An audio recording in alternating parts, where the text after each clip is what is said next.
of me? Do I feel lucky? Well, do you, punk? Good morning, Vietnam! I love the smell of napalm in the morning. You're gonna need a bigger boat. I feel the need for speed. I wish I knew how to quit you. Love means never having to say you're sorry. You do. You'll shoot your eye out, kid. What's up, film fans? Happy Wednesday.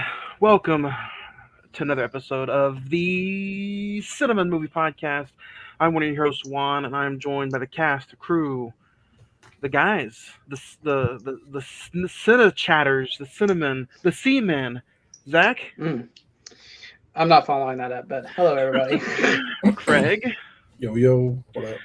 Another Wednesday, another new episode. I'm excited. A new movie we're talking about today. We're getting ready to dig into John Wick Chapter 4. We talked to all the other John Wick, so why not tackle the brand new one that just came out on physical media a few weeks ago. We got a stacked show, guys. We're talking recent watches coming up a little bit later on.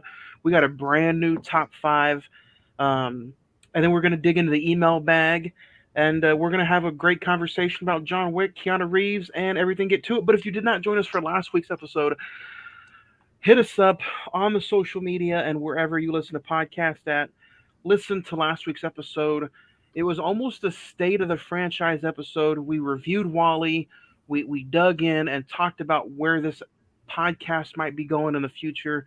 We're not going anywhere, but things might look a little different, maybe at the beginning of 2024. Craig, you weren't here last week. We talked about how maybe, life pounds us down, trees fall on us. We have knee surgeries. We have to work overnights. Things just are crazy right now. So last week we talked about maybe at the beginning of the calendar year next year, doing maybe like 2 episodes a month, maybe an every other week thing, who knows? Yeah. Or like a rotation going on, maybe I'll do every week and then I can have somebody different join me every week, but that's later on. That's in the future. Right now we're talking John Wick. If you want to listen to our review on WALL-E, check out the social media, facebook.com/the Cine-Men Movie Podcast. The Instagram is all one word, the Cine-Men Movie Podcast. Hit us up on the Twitter, whether it's dying or not, Twitter /Cinemen405. And then you can email us at cinemen921@gmail.com. And let's dig into what we're going to talk about. We do have some pretty fun emails about WALL-E from last week, though. There's some people that think we're a little too harsh on WALL-E, Zach. I don't know. But let's dig into it. Out of the 3 of us, I was the highest one. So, Craig, obviously you weren't here last week. What do you think about WALL-E? We were talking about the movie, not the rapper. Oh, that's WALL-E. I know who you're talking about. I'm cultured.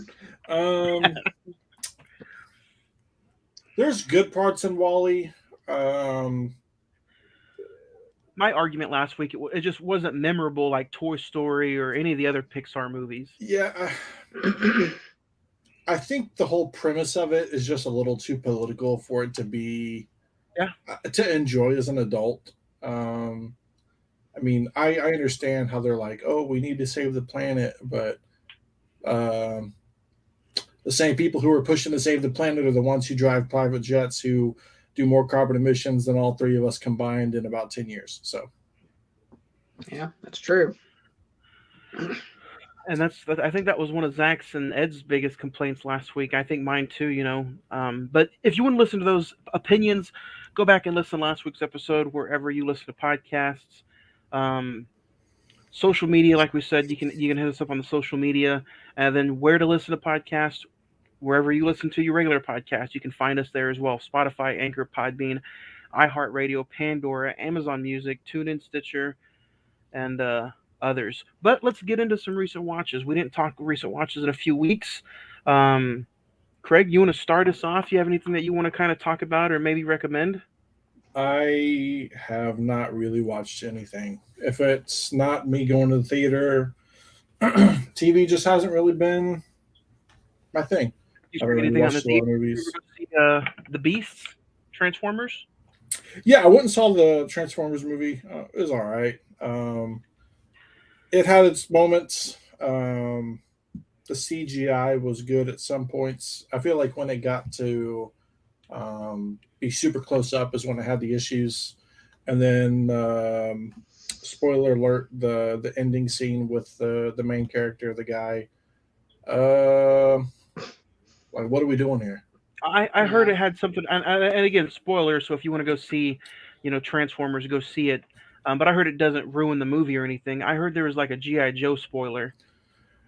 It's setting up this whole like universe crossover thing. So Yeah, Interesting. this guy hands him a GI Joe card because he. Spoiler alert! If you don't want to hear what I'm about to say, pause it for like a minute, and you can resume. Real quick, dude's Bumblebee gets shot down. Bumblebee gives him this. He like throws the suit on him, and he pretty much becomes like Mega Man. And it looks like complete trash CGI, and he's just sitting there in this like robot jumpsuit, and pretty much defeats the Decepticon by himself. Yeah, Man.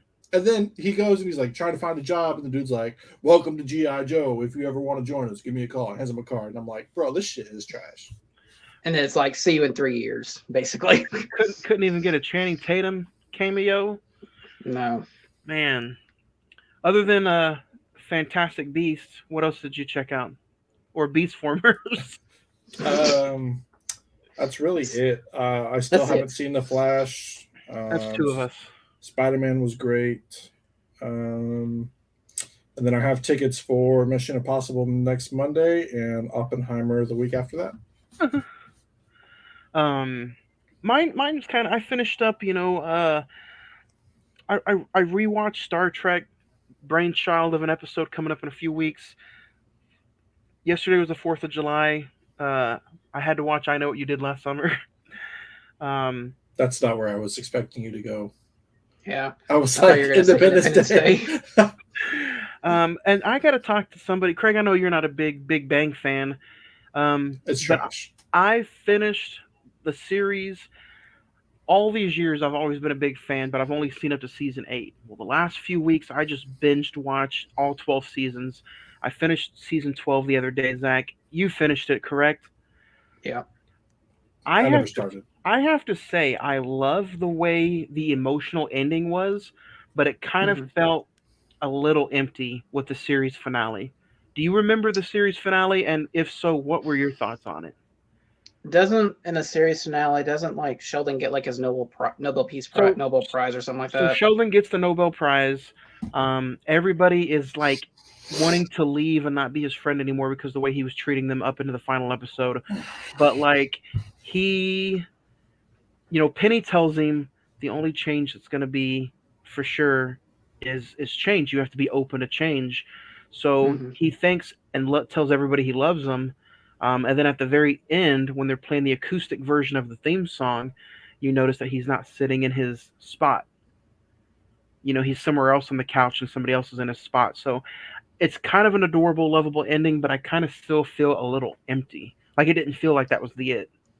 Yeah, I mean, I haven't seen the finale since it aired back in 2019, I think. But I remember liking it. I remember it was like I like what you were saying. Like the final scene is them on the couch just eating, like it's always been for the last like 12 seasons. I like that aspect of it. I didn't think it was empty. I thought it had a lot of emotion to it. I might rewatch it and get back to you next week and kind of just get my thoughts. Yeah. Even just on that last episode, I watched The Covenant, directed by one. I want to see that. That looked pretty good. By one. Directed by one Guy Ritchie. Fantastic film. Jake Gyllenhaal. I checked out The Woman King. I paid for it, but it's also available on Netflix. I recommend it, honestly. I thought it was a pretty good watch. And then, obviously, a few weeks ago, I think I talked about The Way of the Water, trash, and Mafia Mama. Mafia Mama was complete trash as well. Zach, what about you? Do you check anything out you want to recommend? Yeah, I got a laundry list, so just bear with me. The Stanley documentary on Disney Plus, I thought was pretty good. Extraction 2 on Netflix, I thought was way, way better than the first one that came out, whatever, I think during the pandemic. I did an Indiana Jones watched all the movies before going to see Dial of Destiny. And Johnny, you'll be proud. I actually have a much more appreciation for Indiana Jones since rewatching them. So I'm on the okay. This is not so terrible. So, What do you this think of new Dial of one, Destiny? I'll just say it's missing the Spielberg touch. And when you watch it, you'll kind of understand what I'm talking about. Spielberg didn't direct this one? No, it's Then James why even make Mangold. it? I know. And it just felt it was one is too damn long. It's like 2 hours and 45 minutes. It's like no, Oh my god, that does not need to be that long in a movie. But on the other side of the coin, Asteroid City, the new Wes Anderson movie, I thought was really good. No Hard Feelings with Jennifer Lawrence, I thought was excellent. And yesterday for July 4th, we went and saw this movie called Sound of Freedom. It's like one of those like church movies, but it was very well done. It's probably one of the better movies I've seen this year. It's basically about someone trying to stop child sex trafficking. Very, very powerful film. It's a real based on real events about a guy who has his team that goes out and saves children from child sex trafficking. Yep. I'm really not trying to do it as a joke, but Jesus saves kids. I mean, because it's just the actor who played Jesus in The Passion of the Christ. So, as I was pulling up social media, that poster from that movie actually popped up. So, got a lot of good reviews. If there's anything you could recommend anybody, also, if somebody wants to go see Sound of Freedom, I think there's a website called soundoffreedom.com. Yeah, people are donating tickets. You can go and request tickets, and you can get free tickets for it. So definitely go support the movie. I mean, we are lucky we even saw it. Every damn showing yesterday was sold out. We went like at 9:00 in the morning at Harkins. It was almost sold out. So yeah, there's a big definitely go behind it. Yeah, definitely go check it out. It's well worth your money. And after a few weeks of absence, not only do we have a top 5 this week, but guys, we have a top 5 the next 3 weeks in a row. So let's kick this one off right. This week we are talking the top 5 movies of 2023 so far. And we'll get into our honorable mentions right after this.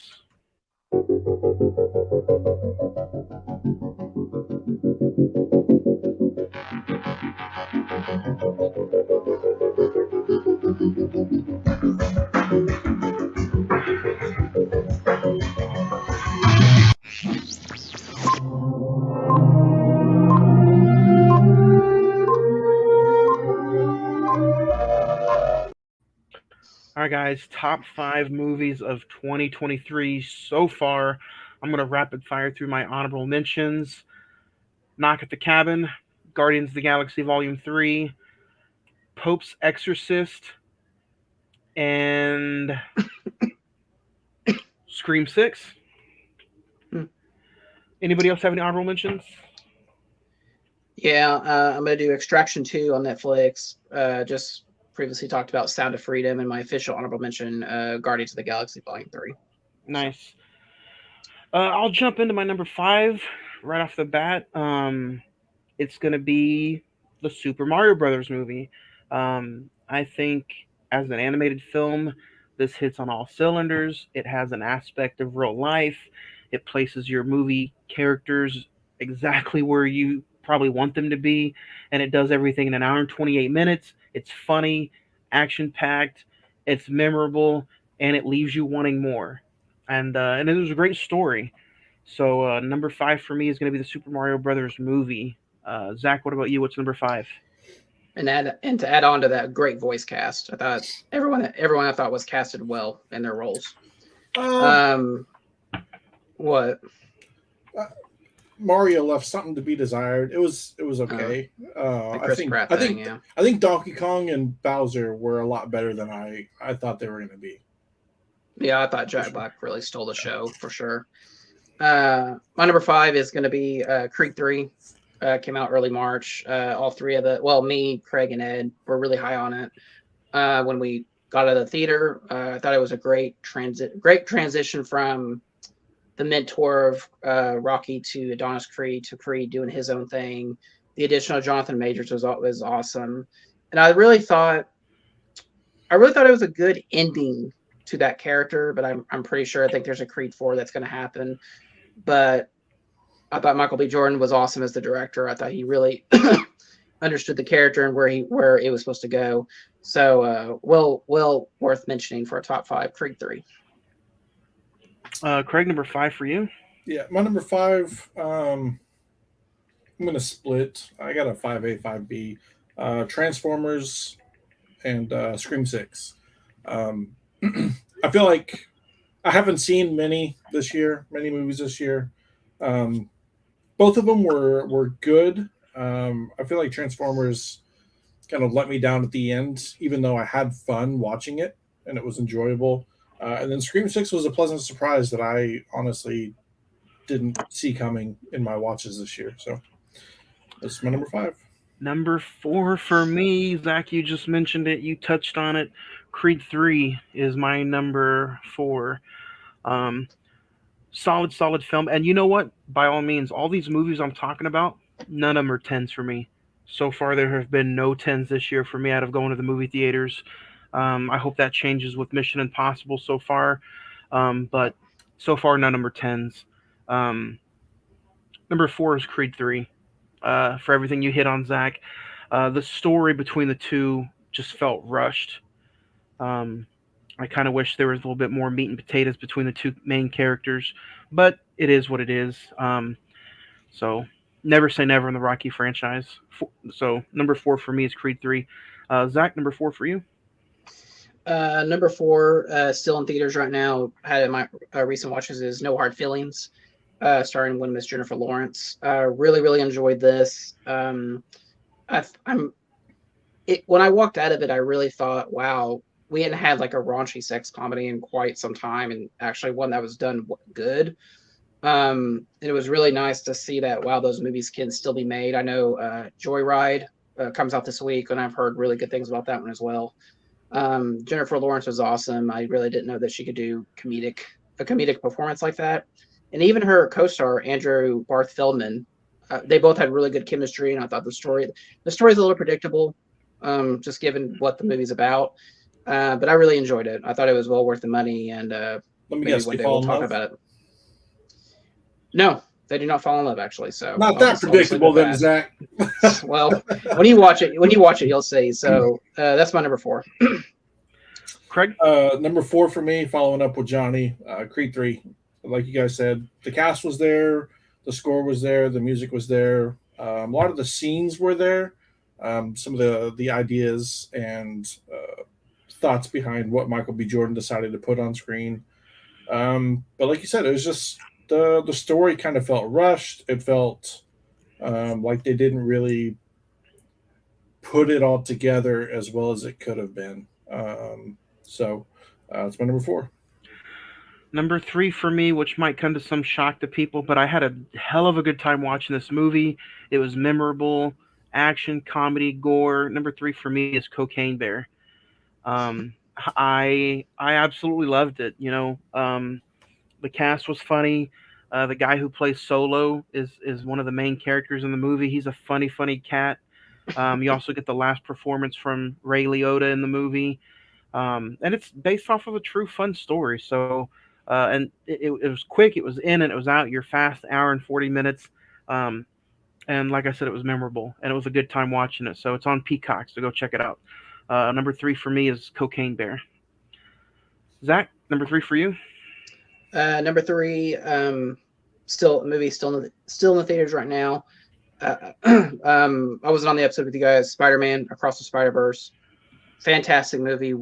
I think it was 10 times the movie. The second one was. I kind of fall in between you guys. I think Johnny gave it 8. Craig, you gave it a 10.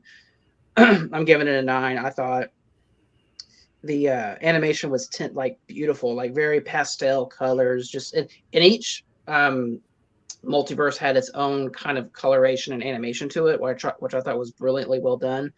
The voice cast was great, especially Haley Steinfeld. I thought she really delivered the emotion in this movie with Gwen. And it really, when the movie ended, I was like, damn it, I got to wait 9 months for the finale of this.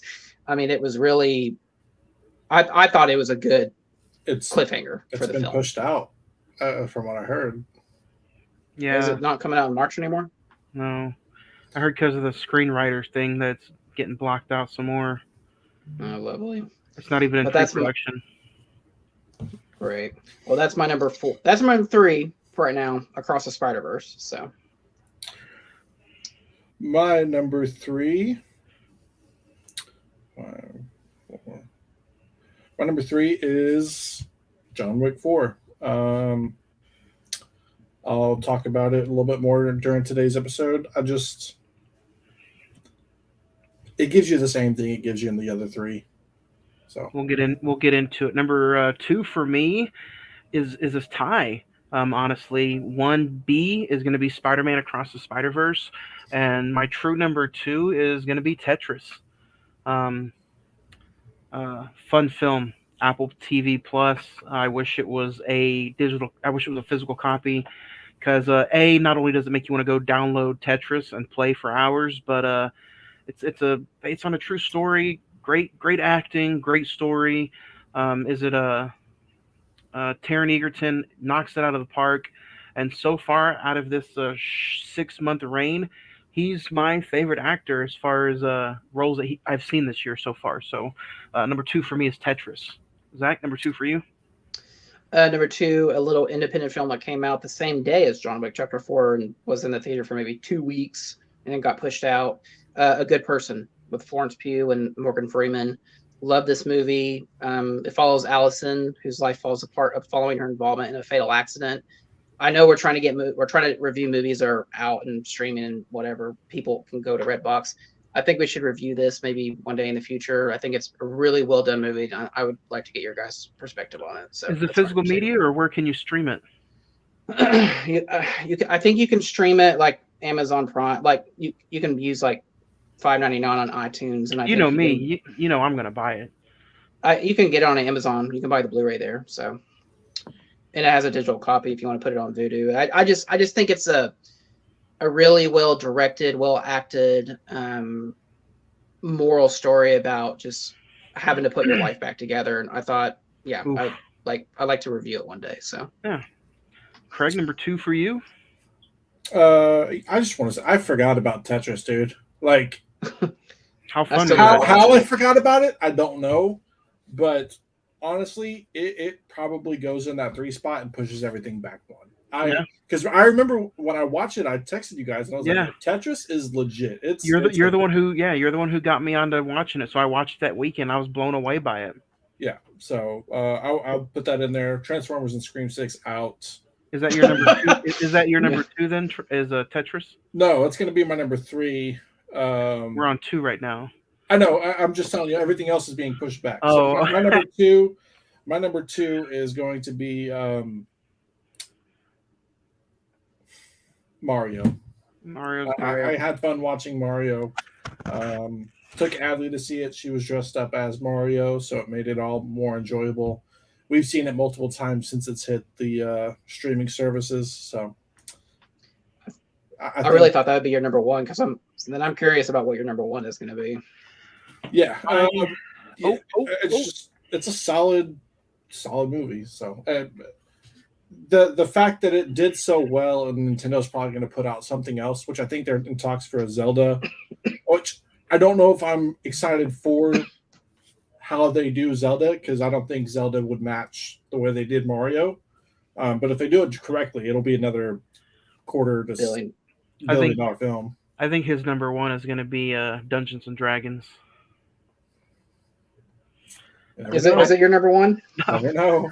My number 1 through this 6 months. I guess, can you believe we're halfway done? We're 7 months in. 7 months in, over halfway done. I knew this top 5 was coming. I just didn't know when, but I was like, what better way to do it with John Wick number 4? And this was my first time watching John Wick. I missed it in theaters, so that's my number 1, and we'll get into it later. My number 1 is John Wick Chapter 4. So, Zach, what's number 1 for you? I'm going to follow that up. That's my number 1 as well, John Wick Chapter 4. We'll get into it. I'm shocked that we're already more than halfway through through this year. We still got Mission Impossible, Oppenheimer, Barbie, Equalizer 3. I think there's a new Ninja Turtles movie coming out. Yep.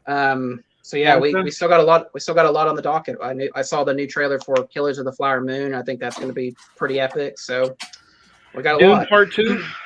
Hell yeah.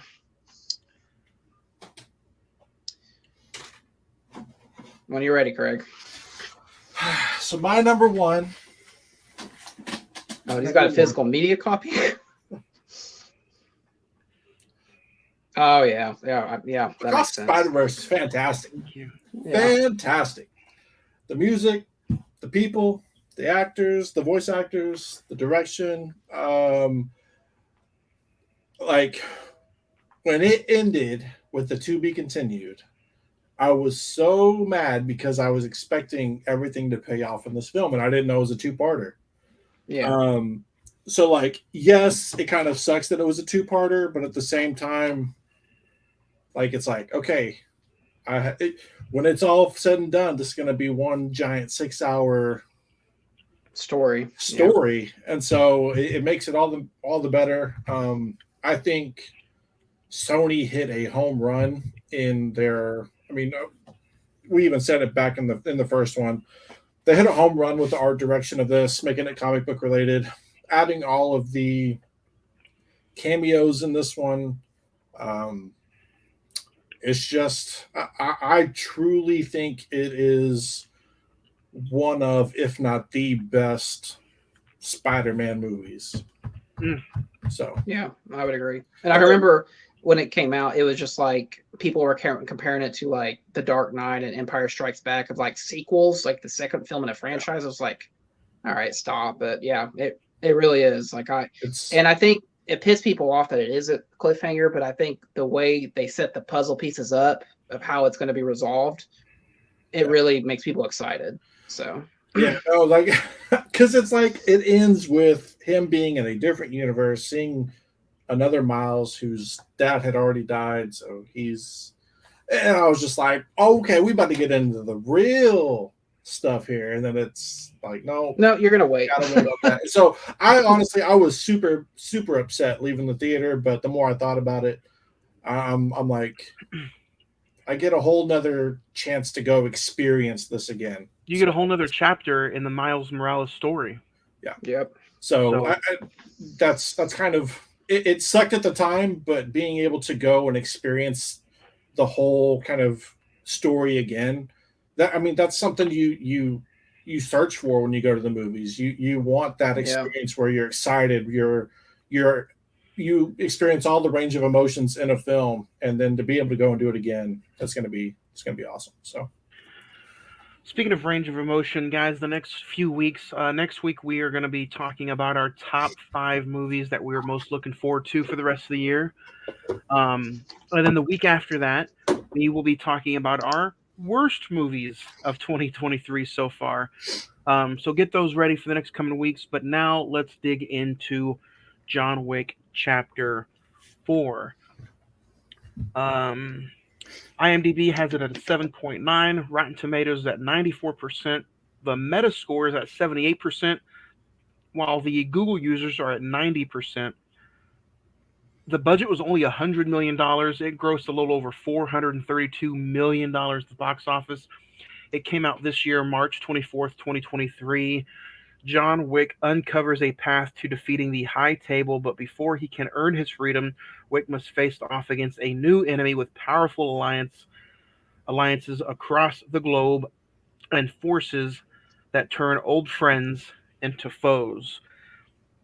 Starring Keanu Reeves, Lawrence Fishburne, Lance Reddick, Clancy Brown, Ian McShane, Bill Skarsgård, Donnie Yen, Amy Kwan, and directed by Chad Stahelski. Yep. I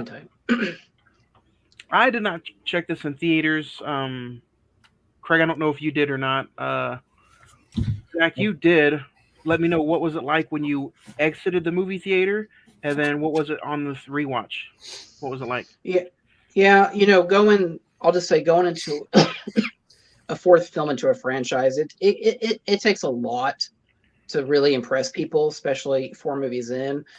I walked out of this, I was like, that was probably one of the best action movies I've seen in a long time. I mean, like I think I said on the show right after I saw it was like, this rivals Mission Impossible Fallout as one of You the did. best action movies. And that's a bold statement because I love Fallout, and we're gonna see about Dead Reckoning Part 1 here in a couple weeks.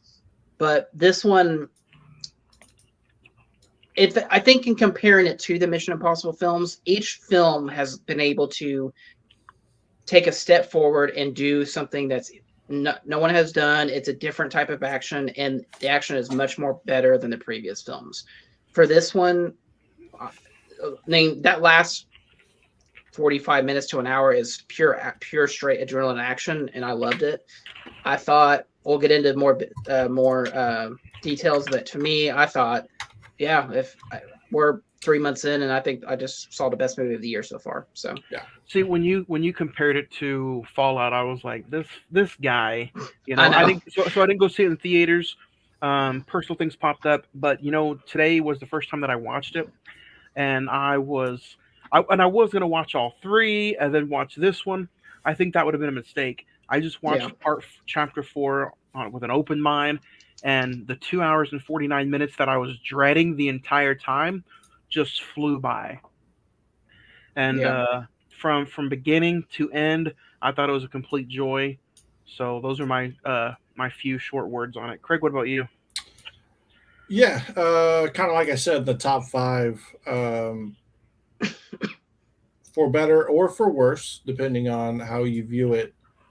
It's more of just what you get in 1 through 3. It's nonstop action. It's Keanu Reeves doing what he does. It's him not only trying to escape the table this time, but it's him trying to kind of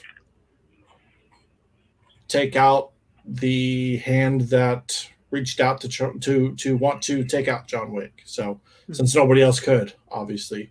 So yeah, I watching it. It was like you said, Johnny. The 2.5 to 3 hours was.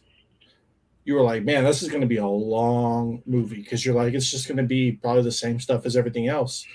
But the way that they kind of break it up and layer the film, even though it's the same stuff, it's layered in different ways. And so you get all of what you paid for, but it's also different at the same time. Yeah, I would agree with that. And the fact that this movie opens up, I'll just say when the Bowery King, Lawrence Fishburne's character is like doing his speech, and it keeps cutting back to John hitting that board. You could in the theater, you could actually feel the theater vibrate. It was like the sound mix was so high on that. It was just like, damn, okay, so we're in for something different. And what do you guys think? I guess starting off with. What do you think about the villain, the Marquis Vincent, played by Bill Skarsgård, obviously best known for Pennywise? Let me get your guys' thoughts first, and I'll chime in. I personally was hoping for more screen time. So you like him as the villain? I did. He was, but he was one of those like the screen time wasn't really needed, but whenever the screen was on him, it was important. Yeah. So. I just wish I got to see a little bit more of him. Seeing him, I envision him as a Bond villain. Yeah. In the future, yeah. I think that he is able to be one of those proper attired, very evil, very able to control things behind the scenes without needing to be done. And I would assume being a Bond villain, he would have to have some combat hand-to-hand or whatever, but I think he's one of those actors that really would take it seriously and be able to fulfill that. Like I said, I just think he could be a Bond villain in the future, so that's good. Yeah, I agree. And I feel like he was very, very strong two out of the three quarters of the movie way in. I thought he was very threatening. I thought he could just obviously he could take anyone out left and right. I just, in my personal opinion, we can get into it when we get to that. I just felt he turned into like a bitch of a character, hiring all these goons to try to take out John Wick, getting close to the duel time. But overall, I thought his performance was really good, and I agree with you, Craig. I could totally see him playing a Bond villain in the future. Yeah, but I mean, I feel like they made it to be that way because he's in a position of power. Yeah. Which how we got there, it's not really told, I don't think. But he's the person playing chess. He's not the chess piece. He doesn't have to get his hands dirty. Yeah. Right. Yeah, that's a good way of saying it. Speaking of getting your hands dirty, I have to say, almost every movie, Keanu Reeves is like the main guy you keep your eyes on. You can't wait for him to get on screen. I was like that with Donnie Yen this time around. Oh my God. Yeah. Donnie Yen was absolutely amazing. When I first saw him casted in this movie, I was like, geez, I can't wait to see it. Yeah. And then he steals the show. And I want to bring up the scene 45 minutes into the movie, John versus Kane. And I want to bring up Fallout. That reminded me of the Tom Cruise, Henry Cavill bathroom fight, where it was hard hitting, fast paced, and you felt every punch. To me, this fight scene rivaled, if not was just as good as that Fallout bathroom scene. Yeah, and I mean, as a character with Donnie Yen being blind, all he really had to do was go back to his roots of Rogue One. Yeah. Yeah. He was a blind Jedi, was able to just kind of, I mean, even in Rogue One, you could tell that he portrayed being blind very well. With his movements, the way he was able to just kind of, like, he would look straight, but you were over here and he would still like mess with it. I think Donnie Yen was a perfect fit for that character if he was already written to be blind. And I think it was a perfect. I contribute this to the writing of the film. I thought it was an excellent way to have a rival that John couldn't just take out automatically. Like, he's taken out that Osaka Continental scene. I think it's like 25, 30 minutes long. And I mean, he has taken out people left and right. He uses the nunchucks, which got a huge response in the theater. And when he gets to Kane, he realizes, he's got to be stealthy. He's got to use like tactics that, obviously his weakness is he can't see. But I love when he's in the kitchen, when he uses like the doorbell, like motion sensors. Yeah. I thought was brilliant. Yeah. Well, it's funny too because there's shooting going on, there's fighting going on, and he's just sitting there eating pho in the restaurant or ramen, and he's like, "Are you going to do what you've been brought here to do?" And he just sets it down. He's like, "All right, let's get down to business." And like you said, it was nice to be able to present the ultimate obstacle outside of the marquee, but have contingencies with it. They're friends, they're allies. He has a daughter. They know each other very well. Same thing with Ken and Koji. Like, I'm only here to do it because I have to look out for my family the same way you would be doing it if you were having to look out for your family. And just the contingencies behind the characters and their roles within the relationship with John Wick were very well done. I felt like there was more stakes in this one than the last three. I feel like 3, it was just more of a don't die type situation, which was awesome. Don't get me wrong. But this one just felt like everyone had a stake to play in this. All the characters had a stake to play, whether it be John Wick, Kane, even Nobody. It felt like Winston. It was the final chapter. Yeah, well, we'll get into that. But yeah, I agree with that. What did you guys think? This one kind of bothered me. It didn't really. If I had one small nitpick, and I know times are changing, it's probably cheaper. Who knows? Did you guys have issues with any of the CGI blood in this movie? I did. Just to me, it just kind of really splatted out and caught my eye. I don't know if it's just because I paid more attention this time around, but I don't know. I had an issue with the CGI blood, and I'm like, I'm used to just like the first one. The first one felt like a real indie film. I don't know if you guys, but it seems like they just get bigger and bigger. The budget gets bigger, but I don't know. That's if I really only had one small nitpick on this movie, it was the CGI bloodshots. But that's it. One of my nitpicks was, I mean, it's not something that you can really deal with. Keanu Reeves looked kind of stiff in this one. There were times where he was doing something, and you were like, that move probably took about 2 seconds longer than it should have. When he's like trying to wrap him up, do all the wrestling, grappling stuff. I know, and it's something that you can't really help since they're trying to do the same character, but it's what 10 years later from the first one. I mean, but he still went out there and did it. I think it's only actually a couple of weeks from the last one, like timeline. But like release wise. Oh, release wise. I think the first one was 2013.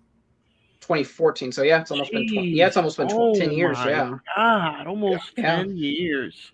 Yeah, that's crazy. Let's talk about John Wick. You know, number one, and this is if I had to rank them, number one was phenomenal. Number 4 would be right behind it. Number 2, then number 3. I agree. But do you guys feel like, you know, is enough? Is John Wick starting to lose the aura about him, or do you feel like you could go see another one here in a few years?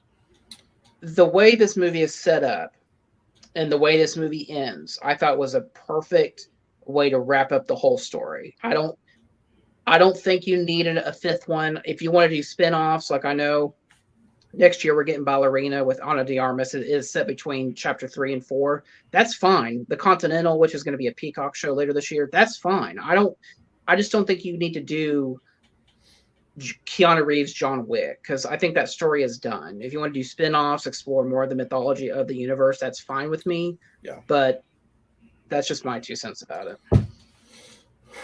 I think even maybe following Nobody and Donnie Yen, yeah, in their roles of maybe even trying to further the takedown of the table, yeah, or other marquees to completely undermine the table because they feel like maybe the tables they've stretched out their reach too far, and like what was a perfect ecosystem has now become more of a hierarchy. Yeah. So I mean that could be something you could do, but like you said, I think leaving it the way it is would be fine. This movie really did feel like a Fallout chapter, like to me, with it being like 250. There was no time to breathe, but it was a good no time to breathe. There was not a time where I was looking at my phone wanting it to end. I don't know. It seems like the more things happen like this, it kind of just reimburses us. Hey, these action movies, even though they get some flack sometimes, like action movies nowadays, that's what's keeping the movie business alive. Yeah, I was going to say, you can thank Tom Cruise for this, I think, but movies like John Wick Chapter 4, you know, they're breathing because of the groundwork I think Mission Impossible laid down. And I know it sounds like we're on the Tom Cruise bandwagon, but like I don't think a franchise like this exists, you know, without maybe some of the stuff he did back in the early 90s.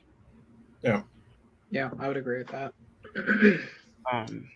And it's my only worry. It's fun to see action movies without Captain America in it getting $400 million at the box office.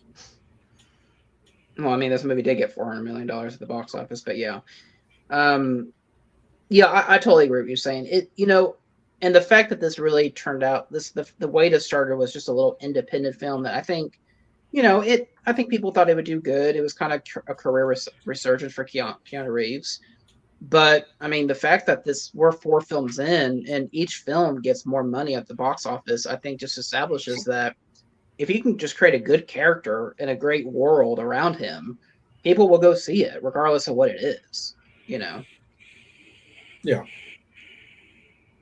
I think my only. Oh, go ahead. No, I was going to get back to the movie. What were you going to say? No, that's what I was about to lead into. My only fear watching it was after we get to well, first off, before I get into that, this movie came out I think a week after or a couple days after Lance Reddick's death, and when they killed Sharon, I was like, oh, why?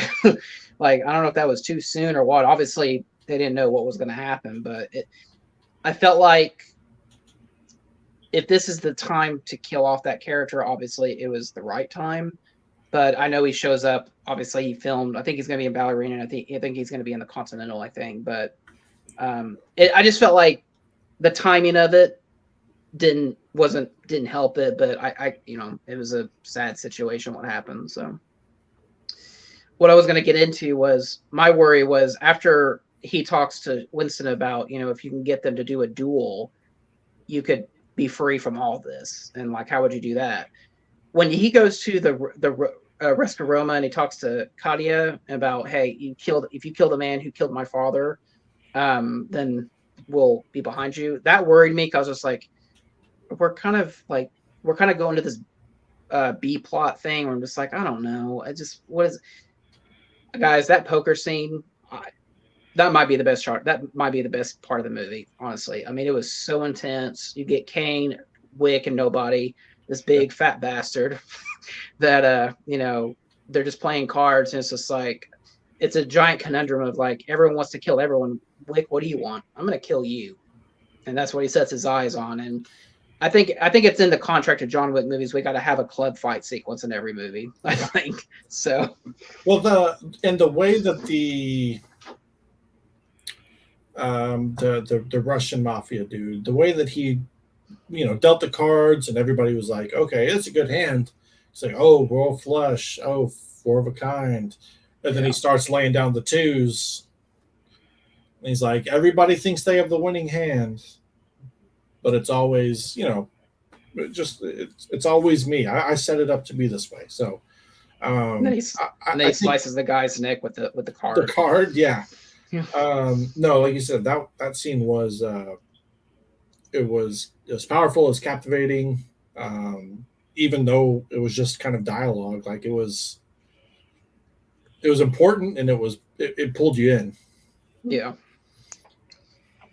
And I mean, and then really from that point forward, it's just I really like how one of the best things that the mythology is built on is this organization that kind of works on these old timey like 80s computers to put in all the data and everything.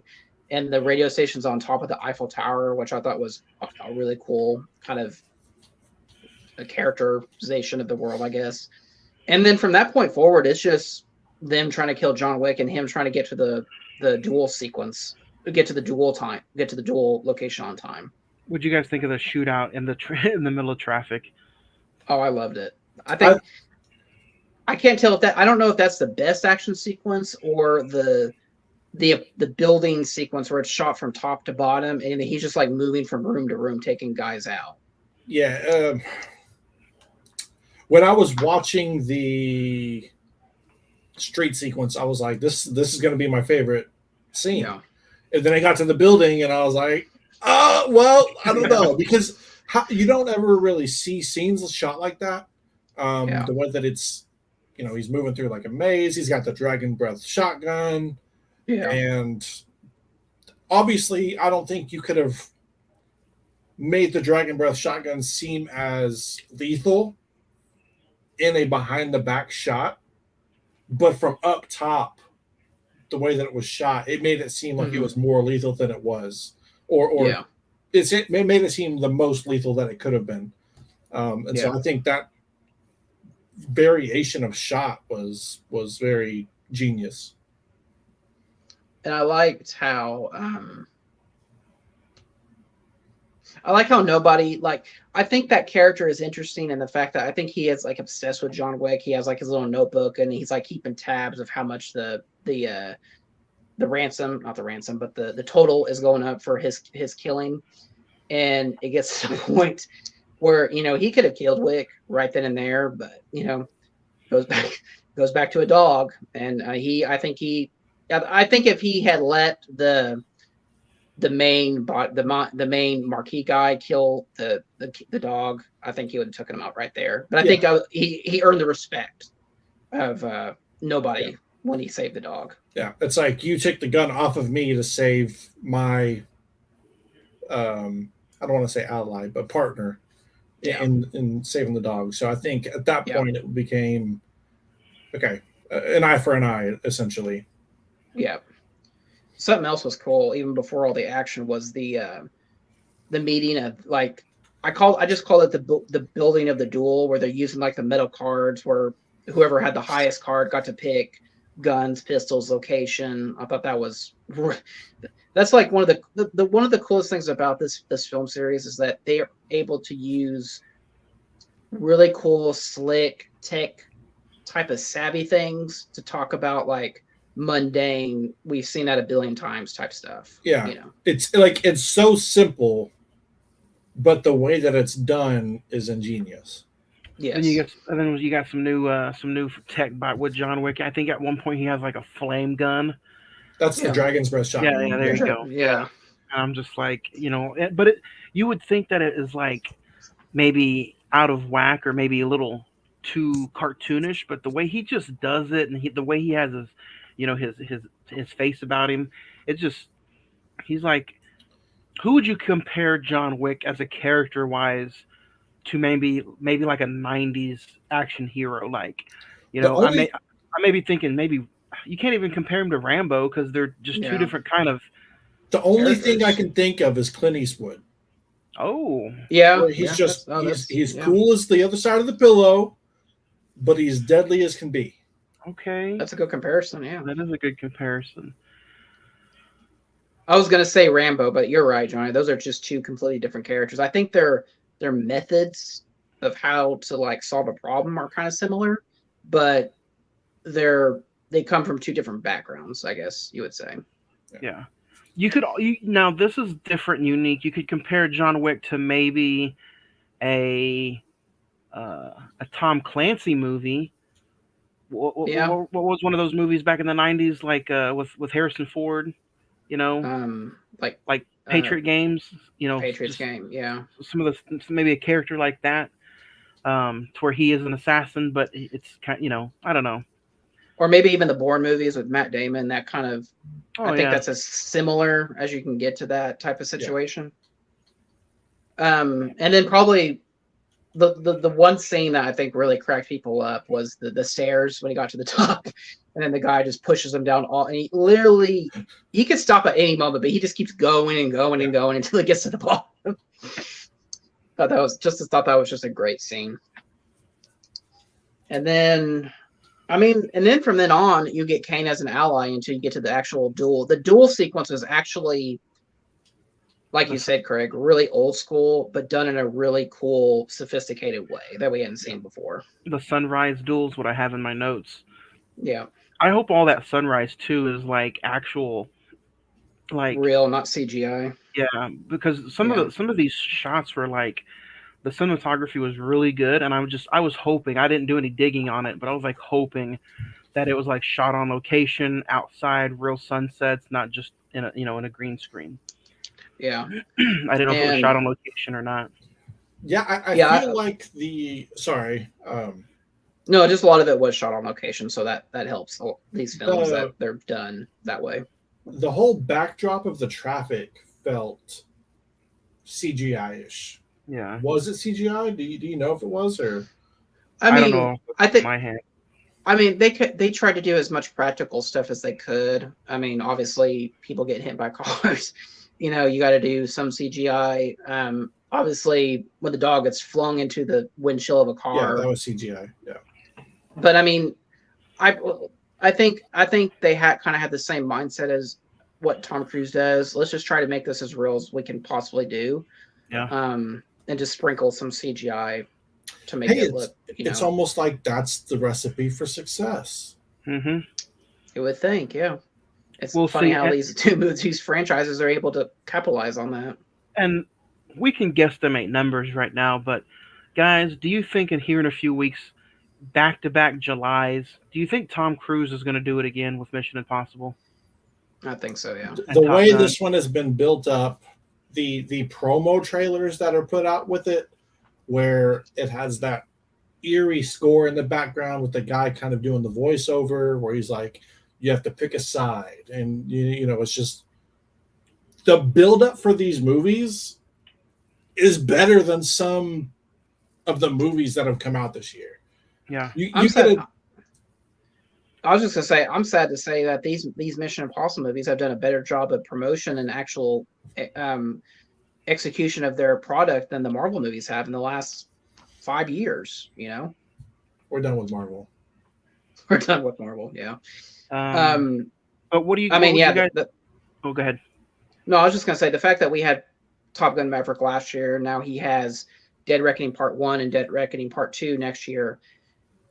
I mean, the fact that I think Fallout is the best of the Mission Impossible movies, in my opinion, and a lot of people agree with that. I think they're very excited, like you said, Craig, of how is this franchise going to wrap up? How, like you said, at this point, I think they say in the trailer or the promo is like, it's time to pick. Are you going to pick the mission or are you going to pick your crew? And that's very interesting, especially for that type of character. Dun, dun, dun, dun, Yeah. dun. But back to John Wick Chapter 4. Zach, do you want to name off any favorite scene or two that you had? The poker scene, really the whole final hour from the street, the building, and then the stairs. The duel was awesome. Probably my favorite just character moment was just them building the duel and using like the metal, like antique looking cards, and that's how they picked and everything. And I like how, again, it goes back to the Marquis kind of being a little bitch and saying like, Kane, you're going to step in for me. He's just like, it's not my fight, dude. But, but he says, do you want to protect your daughter? And he's just like, he has no choice. That's what he's got to do. So Yeah.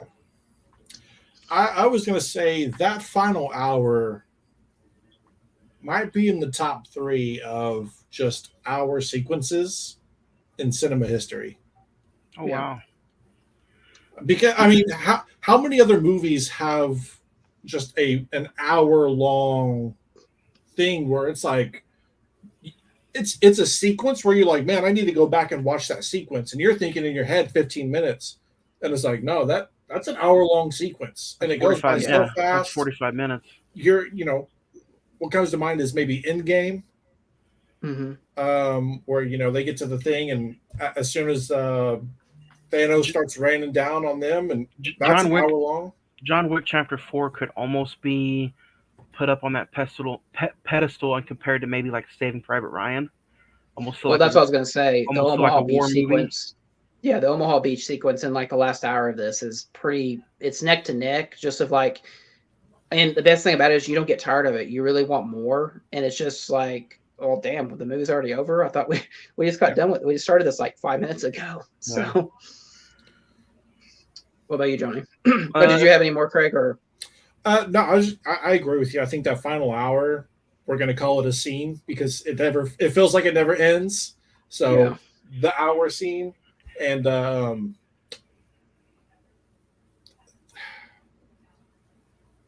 probably just the poker scene, like you said. Those are the 2 most memorable for me. And something else about that last hour. I'm sorry, Johnny. Something about that last hour is I like the radio host kind of taunting like the goons, saying, "Okay, Wick's gotten away again. I mean, is anyone going to really do this, or are we just going to keep going all night at this?" If I had to pick a few, I would probably pick the intro of Donnie Yen going into that 45-minute mark of the battle with John Wick. I thought that was a really good scene. And then the shootout in the traffic to me was one of my favorites. And then the church scene. We didn't really talk about this, but going into that church scene where he kind of looks like he's getting put on a noose. That dialogue exchange in there was really good. So yeah, I would have to say those are some of my favorite scenes. But let's get it over. Let's talk star rating for John Wick Chapter 3. Before we do that, do you think he's dead? I know the director came out and said today, but I mean, do you think he's personally dead? No. I Googled it after I finished it today. You don't see the body. Yeah, that's true. And I think if you never see the body, that is like rule number 1 in cinema. You're never really dead till you see the body. Oh, and I like what Winston says. Classic Friday the 13th ending. And I like what Winston, the Bower King says. Do you think he's in hell or heaven? Winston says, who knows? I think that's like perfect, like symbolism and like He comes back saying as it without saying it. He comes back as Constantine. Constantine. That's Constantine too. I think this scene allows them to put a stamp on it to where if they feel like they're done later on, they're done. But it also leaves it to be like he pretty much went.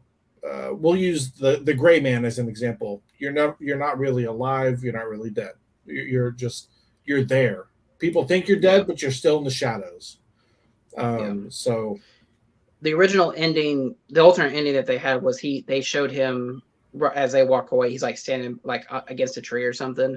But audience test score said they liked the ambiguous ending. Like what we got is a lot better, and I agree with that. What's that meme where the dude's the Anthony Anderson where he's like cleaning the side of the wall and he's looking the gif? Yeah. Star rating time, Zach. This was my number one and your number one, Craig. So go ahead and kick us off. What's your star rating for John Wick Chapter 4? Like I said, movies have to really blow me away to get a 10 now. Rules are rules. 2023 we come in different, so I'm gonna give it a 9. It was good, but as much as I enjoy the fact that John Wick gives you the same thing film after film with a kind of different plot, it also kind of hinders it a little bit.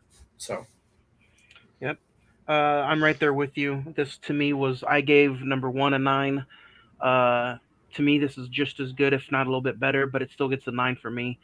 So John Wick Chapter 4, 9, almost a near perfect action film. But there's just some small things, does the girth scare me from wanting to rewatch it back to back? So, just the runtime maybe is maybe why it doesn't get a perfect 10 for me. Yeah. God makes it behind the tree. Just Zach, what about you? You know what? I'm going to give it a 10. I think it is the best movie of the year so far. I think it's the best of the John Wick movies. I'd rank them 4, 1, 2, and 3. I don't really want them to do another one. I think this wraps it up perfectly in a nice little bow. Like I said, if you want to do the spin-offs, the Ana de Armas character, I'm all cool with that.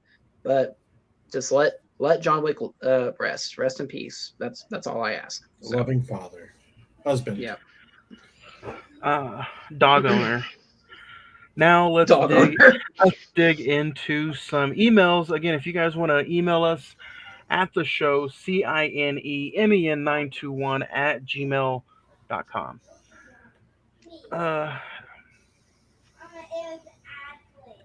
Henry says John Wick as a franchise is overrated. This was the best film in the franchise, and it took 3 hours. I'll still pass. John Wick just gets a 6 for me. We'll read this one from Jesse Pink Forever. Top 5 movies of 2023 so far.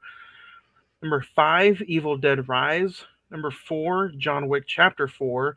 Number 3, The Flash. Number 2, Super Mario Brothers. Number 1, Air. Oh yeah, I forgot that came out. Yeah.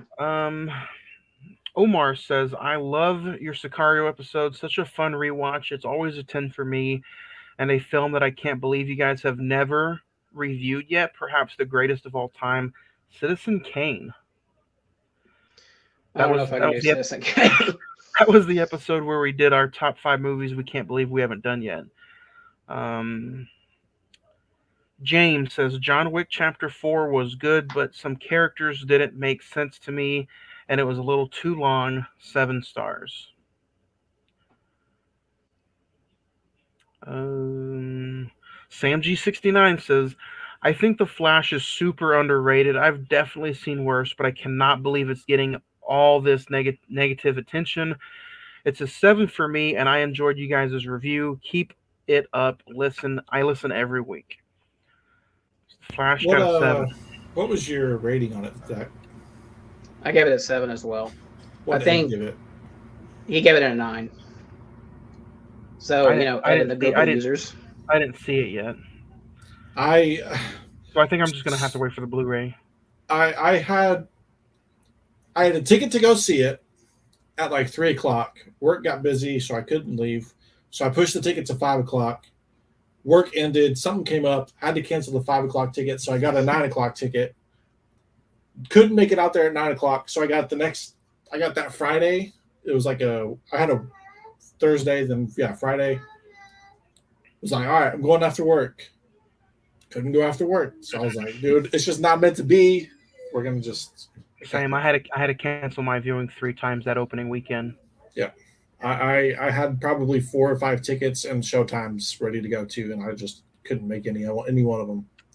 It hits digital next week, and I'm sure the Blu-ray follows the first week of August. So, Probably. Lawrence says my top 5 movies of 2023 so far. Number 5 is Air. Number 4, Dungeons and Dragons. Number 3, Super Mario Brothers. Number 2, Ant-Man, and number 1, Guardians of the Galaxy Volume 3. Kendall says, me and the girlfriend went to go see Indy, and we loved it. The Dial of Destiny is my second favorite indie film now. Love to hear y'all's thoughts on it. It gets an 8 from us. Can't wait to hear your thoughts. Yeah, I think I'd give it a 7. If I had to rank them, I'd probably put Raiders, Raiders, Last Crusade, Temple. I'm going to get some flack. Crystal Skull, and then Dial of Destiny. So you think Dial of Destiny is the worst one? Yeah. And maybe, I've only seen it once, but, it could change. Coco Chris says, The Flash was decent. I wish we got more than we did, but overall, not terrible. Way better than Ant-Man, Black Panther. The Flash will get an 8 from me. A lot of love for The Flash. It really makes me want to see it. I've read nothing but negative on online, but all the emails so far are coming in positive. I saw a little scene and the CGI looked bad. Was the CGI that bad? I'll just say there's a whole opening sequence with babies, and you could tell. I mean, they didn't put a lot of money into this, to be honest. So they probably had it already, and then in post production they were like, make it, but don't spend a lot of time on it because we're not sure what's going to happen. Where this is going to go. Yeah. So, Yuri says, I felt like there was a lot of hate in WALL-E last week. To me, it's an instant classic, an instant 10. Craig wasn't on the episode last week, but honestly, he opened it up really good at the beginning of this episode. That's kind of how I felt. I think, Zach, that's kind of how you felt too. And to me, there's just no memorable scenes in WALL-E that makes me want to go watch it above any of the other Pixar films. Yeah, I mean, you feel good when you watch it, but at the same time, as an adult, you're like, man, there's really just a giant political message behind it. Yeah. I'll finish up with this last email. Quentin says, I feel as the more they make John Wick films, they get more meaningless. Do you guys agree? Can't wait to hear your episode. John Wick Chapter 4 gets a 6. Man, we got a lot of mixed reviews for John Wick today. So, obviously that email came in before a review, so you heard the review. We all really liked it a lot, but like Zach said, a lot of mixed reviews about John Wick Chapter 4. I'll definitely dig into some more emails next week, and there was a lot more John Wick emails, so we'll check those out. But yeah, a lot of mixed reviews for John Wick. Like I said, this is the 4th film in a franchise, and it's hard to make like 9, 8 films for 4 movies. And like I said, I gave this a 10, and Johnny and Craig, you gave it a 9. So I mean, they're clearly doing something right. So. But speaking of franchises, next week, Zach, did I read this right? It's 20 years almost to the date. It's 20 years. Next week, we're talking Pirates of the Caribbean, The Curse of the Black Pearl. It's the first film in the franchise, and it even got an Oscar nomination for Best Picture. So we're taking it, and we're taking it ashore. We're going to talk Johnny Depp. We're going to talk Pirates of the Caribbean, the 20th anniversary next week. We're also talking our top 5 movies that we're most looking forward to for the rest of the year next week. Zach, is there anything else that you want to add to Pirates before we get out of here? Or to John Wick? Or are you excited for Pirates next week? It was your idea. Yeah, for John Wick, definitely go see it if you like the other films, I think. Obviously, I think we're kind of in the minority about what we being high on this film. but just go check it out if you like it. Just kind of make your own opinion. That's what I would say. Pirates of the Caribbean, I rewatched it, and it's going to be a fun conversation. You know, this movie's 20 years old, and I'm interested. We'll talk about the sequels, where they went and all that. But yeah, I think it'll be a fun conversation next week. I think Craig's a little busy. We'll catch up with Craig next week when we talk Pirates of the Caribbean next week here on the podcast. But yeah, I'm excited. Johnny Depp, Pirates of the Caribbean 20th anniversary next week on another new episode of the Cine-Men Movie Podcast. Have a good week, guys. Thank you.